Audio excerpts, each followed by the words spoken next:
आएगा German JEE में registration form filling over होने के बाद और करीबन 13,95,000 रजिस्ट्रेशन होने के बाद और करीबन 13,50,000 के आसपास एक्चुअल रजिस्टर्ड कैंडिडेट होने के बाद अब बच्चों के दिमाग में बहुत सारी गलतियां जहां जहां हो गई थी उसको लेकर के करेक्शन का दिमाग में चल रहा है कि भाई जो 26 और 27 ऑफ नवंबर को करेक्शन विंडो खुलेगी और 48 आवर्स के लिए मैक्सिममली आपकी करेक्शन विंडो खुलेगी। आखिर इस करेक्शन विंडो में हमें क्या करेक्शन करना चाहिए और किन गलतियों को हमें ऐसा सोचना चाहिए कि इसकी बहुत ज़्यादा वैल्यू नहीं है, करेक्शन नहीं भी करेंगे तो भी चलेगा, क्योंकि फॉर्म फिलिंग के ड्यूरेशन में इतने सारे बच्चों ने छोटी छोटी ऐसी गलतियां कर दी जिसके लिए वो लगातार पूछते रहे।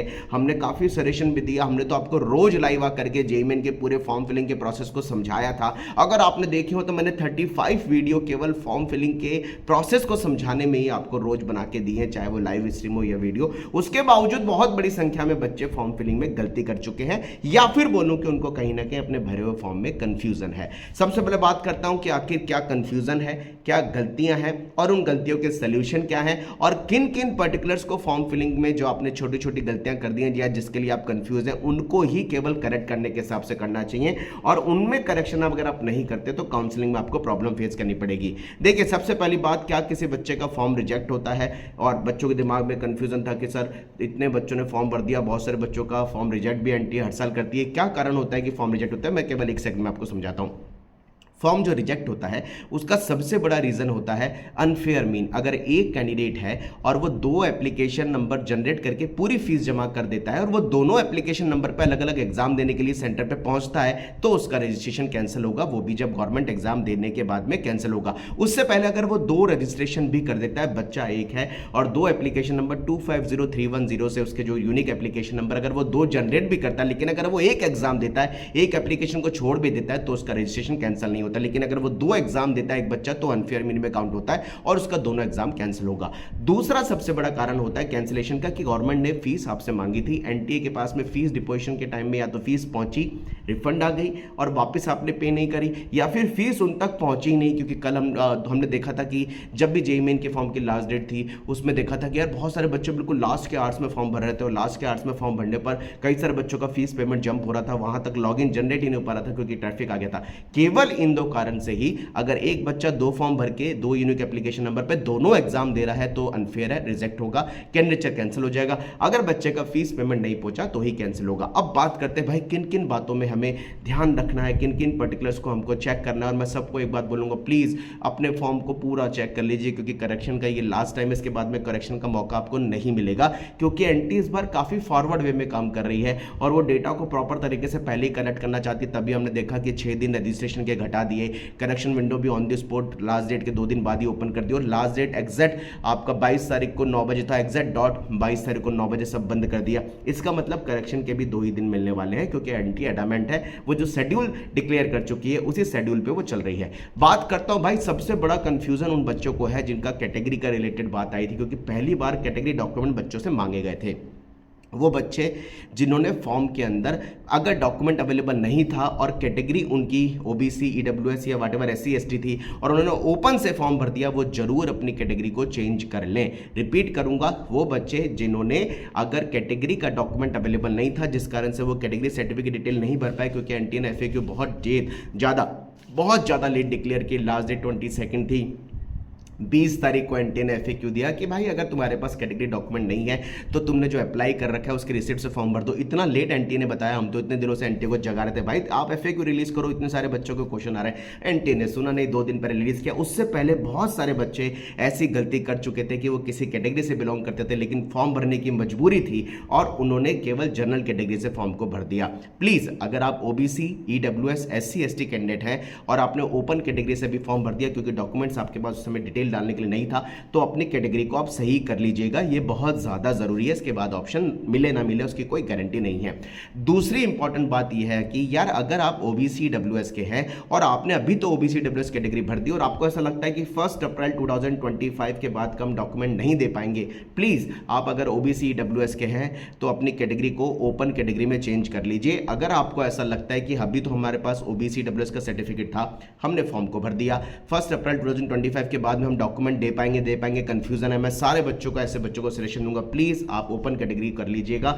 अदरवाइज आपको लगा कि 1 अप्रैल के बाद का सर्टिफिकेट नहीं दे पाया, एनटीए ने लिख के दिया, भाई मैं एनटीए की बात कर रहा हूं, एनटीए ने जेईई मेन के इन्फॉर्मेशन बुलेटिन में लिख के दिया है कि कोई कैटेगरी सर्टिफिकेट अगर काउंसलिंग के टाइम में शो नहीं कर पाएगा, उसके एडमिशन को कैंसिल कर दिया जाएगा। और जोसा के बिजनेस रूल में लिखा जाता है कि अगर कोई कैटेगरी सर्टिफिकेट नहीं दे पाएगा तो उसको ओपन में काउंट करेंगे, लेकिन पहले राउंड में उसकी सीट का कैंसिलेशन होगा जब भी अलॉटमेंट होगा, और उसके बाद उसको सेकंड से आगे ऑनवर्ड राउंड्स में उसको ओपन में काउंट किया जाएगा।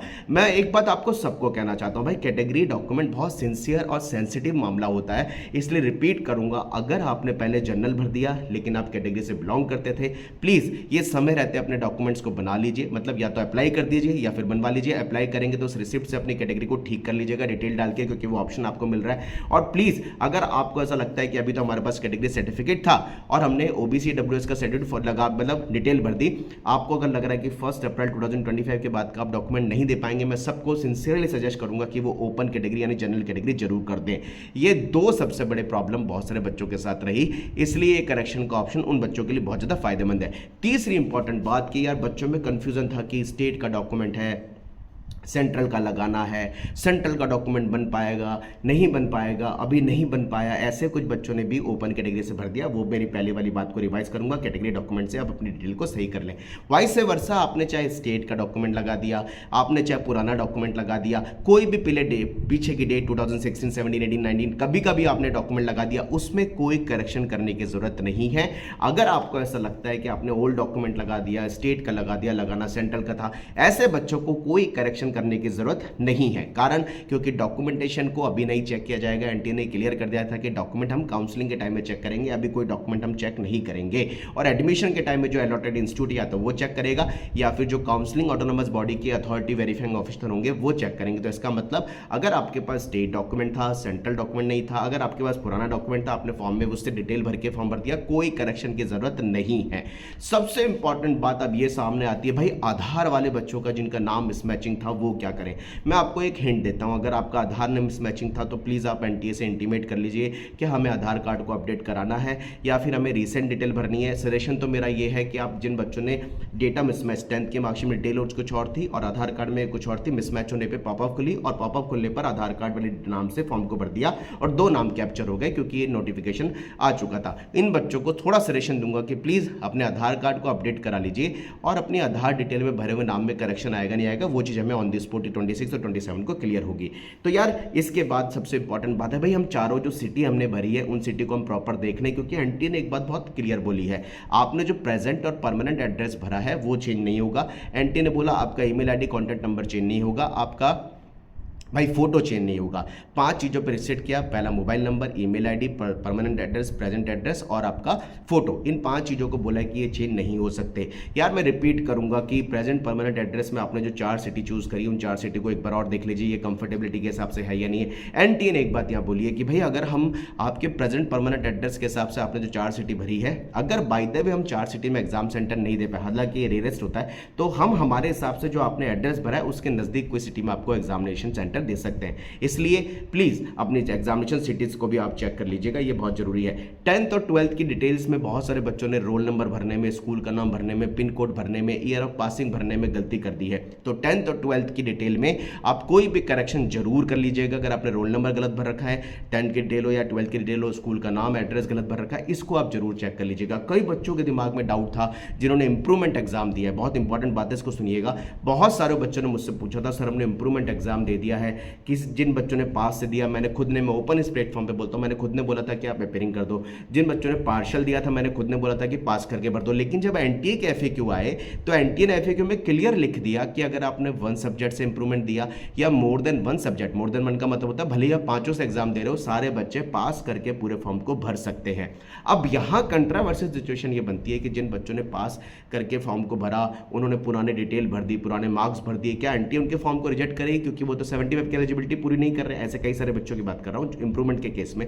नहीं जी, एनटीए उसके फॉर्म को रिजेक्ट नहीं करती है। रीजन ये है कि 75% की एलिजिबिलिटी एनटीए का ने जेईई मेन के एग्जाम के लिए नहीं लगा रखी है, एनआईटी ट्रिपल आईटी में एडमिशन के लिए लगा रखी है। तो जेईई मेन का एग्जाम हर कोई बच्चा दे सकता है क्योंकि जेईई मेन के बेसिस पे इतने सारे ऐसे कॉलेज हैं जहां पर 75% की एलिजिबिलिटी नहीं है। तो भाई अगर आपने पार्शियल इंप्रूवमेंट देना है, सारे सब्जेक्ट से इंप्रूवमेंट देना है, सारे बच्चे आप पास करके फॉर्म को भर सकते हैं। जिन्होंने पहले अपेयरिंग कर दिया मैं उनको क्लियर बोलता हूं, आप अपेयरिंग भी करके भर रहे हो इससे कोई फर्क नहीं पड़ रहा है, क्योंकि काउंसलिंग के टाइम में हर बच्चे को दोनों मार्कशीट देनी पड़ेगी। केवल स्टेट बोर्ड वाले बच्चों ने जिन्होंने 5 सब्जेक्ट से दिया है उनको बोर्ड में अगर टॉप 20 की एलिजिबिलिटी पूरी करनी है तो नई मार्कशीट देनी पड़ेगी। 75% की एलिजिबिलिटी पर अगर पूरी होती है उनकी तो फिर वो दोनों मार्कशीट लगा सकते हैं। तो इसलिए बोल रहा हूं पास वाले बच्चे जिन्होंने इंप्रूवमेंट का एग्जाम दिया वो चाहे सारे से दे रहे हैं, पार्शियल दे रहे हैं, वो पास करके फॉर्म को भर सकते हैं as per the NTA FAQ. और हमने ये बोला था कि अगर 5 सब्जेक्ट से आप इंप्रूवमेंट दे रहे हो तो आप अपेयरिंग करके पूरे फॉर्म को भर दो,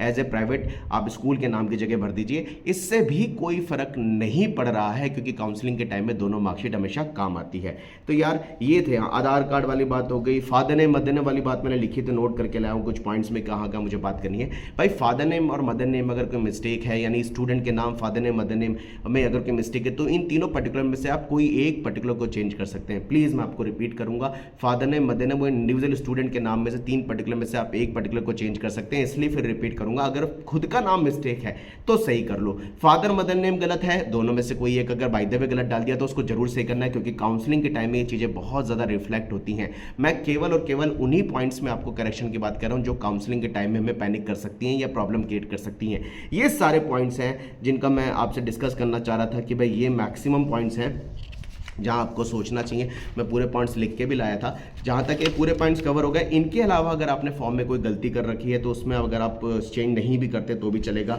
उससे कोई फर्क नहीं पड़ता, वो सारे ऑप्शनल फील्ड होते हैं। यानी खुद का नाम, father name, mother name, gender, date of birth, 10th 12th की डिटेल्स, आपने सेंटर सिटी कहाँ भरी है और आपकी कैटेगरी और आपका जेंडर, ये 9 से 10 चीज़ें ऐसी हैं जहां आपको बिल्कुल सिंसियरली काम करना होगा। अगर आपने कोई गलती कर दी तो सही कर लीजिएगा, क्योंकि ये काउंसलिंग में इफेक्ट डालते हैं। तो गाइज मिलते रहेंगे, कमेंट बॉक्स में लिखिए अपनी क्वेरीज, चैनल पर नए सब्सक्राइब कर लें, बेल आइकन प्रेस कर लें ताकि लेटेस्ट नोटिफिकेशन आप तक पहुंच पाए। Wish you all the best, जय Hanuman, bye bye, thank you very much.